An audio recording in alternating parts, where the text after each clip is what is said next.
Hi, in this video we are going to look at the Telugu meanings of sentences using the word against.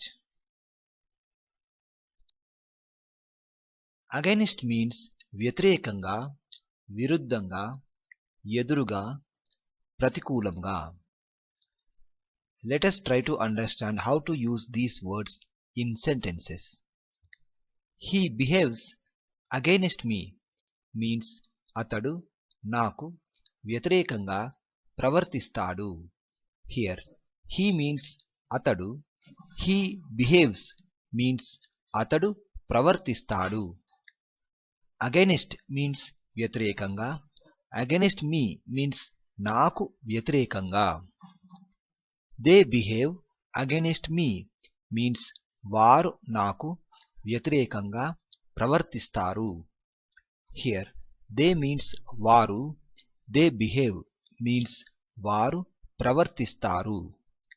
She is telling against me means ఆమె నాకు విరుద్ధంగా చెబుతుంది, or you can also say ఆమె నాకు వ్యతిరేకంగా చెబుతుంది.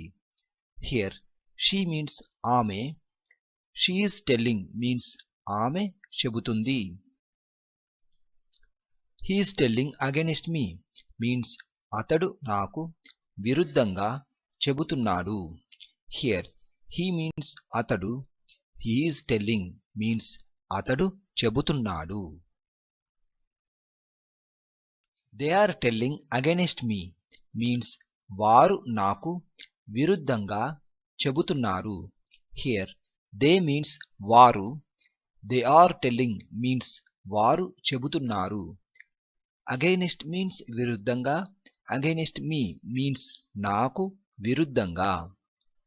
The evidence is against her means సాక్ష్యము ఆమెకు వ్యతిరేకంగా ఉంది. Here evidence means సాక్ష్యము, evidence is means సాక్ష్యము ఉంది. Against means వ్యతిరేకంగా, against her means ఆమెకు వ్యతిరేకంగా. Her means ఆమె and we add the meaning of to also. To means కు, so ఆమెకు means to her. The evidence is against me means సాక్ష్యము నాకు వ్యతిరేకంగా ఉంది. Here evidence is means సాక్ష్యము ఉంది. Against me means నాకు వ్యతిరేకంగా, నాకు means to me. The evidence is against him means సాక్ష్యము అతడికి వ్యతిరేకంగా ఉంది. Here అతడికి means to him. Him means అతడి, to means కి. The evidence is against them means సాక్ష్యము వారికి వ్యతిరేకంగా ఉంది. వారికి means to them.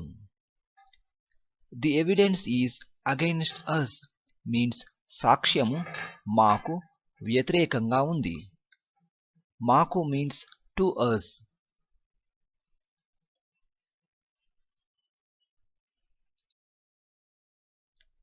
Plot against means కుట్రపన్ను. Stand against means ఎదుర్కొను. Caution against means హెచ్చరించు. Murmur against means గొణుగు కొనుట.